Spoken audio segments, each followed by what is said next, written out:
Bugün bizim qonağımız yazıcı, psixoloq, həm də şair demək olar, İlqar Kamildir.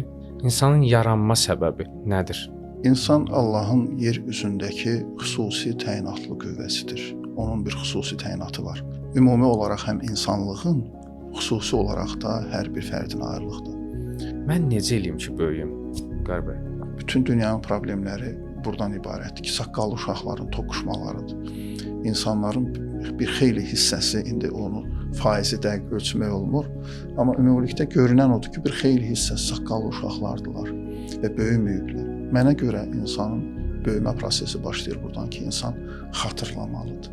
O böyüklər necə tapıb onlardan qidalanmaq olar ki? Kimdir böyüklər? Ümumiyyətlə dəyişməklə bağlı, böyüməklə bağlı biz düşünəndə bir baxmalıyıq ki, olubmu dəyişənlər? Onlar necə dəyişiblər?